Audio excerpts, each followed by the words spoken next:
Em tempos de debate sobre metas para corte de emissões de gases estufa e a um mês da reunião sobre o clima de Copenhague, a construção de uma siderúrgica no Rio de Janeiro ajuda a alimentar as discussões. Projeto de 3 bilhões de dólares. A Companhia Siderúrgica do Atlântico deve criar milhares de empregos e representa uma injeção de investimentos importante, mas também preocupa ambientalistas e autoridades da área. A Siderúrgica do Atlântico vai aumentar em quase 80% as emissões totais de gás carbônico e multiplicar por 12 as emissões industriais de CO2 da cidade do Rio de Janeiro. O Ministério do Meio Ambiente vai exigir que a empresa cumpra uma série de compromissos para compensar as emissões. A CSA vai ter que adotar uma série de medidas. Primeiro, há tecnologias de tipos novos de filtros orgânicos nas chaminés que já retém uma parcela do carbono. Depois ela vai ter que fazer um plano, né, de plantação de milhares e milhares de árvores para absorver esse CO2. Outra bandeira do Ministério do Meio Ambiente é obrigar as siderúrgicas brasileiras a usarem madeira plantada como matéria-prima para o carvão dos fornos, o chamado aço verde. Essa é uma das políticas que o Brasil vai adotar e vai levar para Copenhague, um aço verde, aquele que é feito de carvão vegetal de mata plantada e não de mata nativa cortada, como acontece hoje. Bom, para aprofundar um pouco mais essa discussão, o Jornal das 10 recebe o vereador Alfredo Sirquis, do PV do Rio de Janeiro. Obrigado por ter vindo. Ele defende uma emenda ao projeto de lei de concessão de incentivos fiscais para a siderúrgica. Essa emenda exige a neutralização das emissões de carbono. Primeiro, eu gostaria de saber que tipo de acordo ou que tipo de estudo de impacto ambiental foi feito na época da concessão de construção da siderúrgica.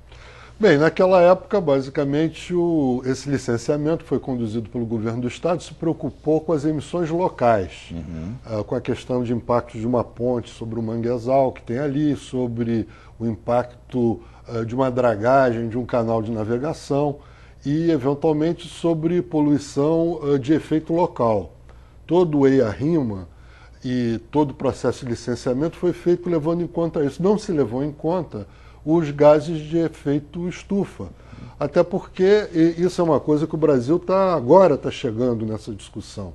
Porque durante muito tempo nós vivemos dentro do chamado paradigma de Kyoto, de que deviam se preocupar em relação a isso os países industrializados do norte, mas os países em desenvolvimento não deveriam se preocupar com essa questão. Agora, por exemplo, vocês estão propondo uma emenda a um projeto de lei. Que tipo de abertura se tem hoje para mudar um acordo que foi conseguido anteriormente? O que mudou de lá para cá e como se consegue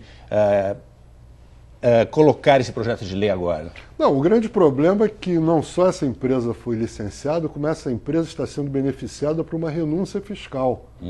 Ela está como parte do acordo. Está sendo beneficiada por uma redução da alíquota do ISS, que é de 5%, para 2%. Então nós estamos dando incentivos ou renúncias fiscais, por exemplo, para a importação de carvão, enquanto que outros países estão taxando a taxa de carbono. O caso da França, por exemplo, acabou de instituir a taxa de carbono e nós estamos subsidiando a importação de carvão. Bom, vamos falar do melhor de dois mundos então. Como se associa os 3 bilhões de dólares que a companhia vai ter de investimento, milhares de empregos, com a neutralização de emissão dos carbonos? Como se consegue as duas coisas? Não, justamente, isso não foi conseguido no processo de licenciamento. Essa lei já estava em vigor, mas eles tiveram um problema, porque eles tinham um prazo para concluir a implantação da indústria e perderam esse prazo. Então o que está sendo discutido na Câmara de Vereadores agora é uma renovação do prazo. Já que está sendo discutido isso, nós queremos entrar com condicionantes ambientais. E a principal delas é neutralizar esse carbono. Evidente, escalonado no tempo, dá um prazo de talvez 10 anos para reduzir integralmente. Essa empresa também não vai emitir essas 9.700.000 toneladas do dia para a noite, claro. Também é um processo incremental. Então o que nós queremos basicamente é que se leve em conta o grande drama da humanidade nesse momento, que é o aquecimento global. Porque é uma esquizofrenia absoluta, nós estamos sofrendo já as consequências do aquecimento global, com essas enchentes, com processos de desertificação, com ameaças de savanização da Amazônia, etc. E o mundo já está à mercê disso, e nós nos comportando como se o problema não existisse. Agora, a gente está a um mês da reunião do clima lá em Copenhague. como o que vai ser resolvido lá, o que vai tentar chegar a uma solução qualquer lá, pode influenciar a situação, por exemplo, numa área urbana como o Rio de Janeiro, que está prestes a receber essa siderúrgica?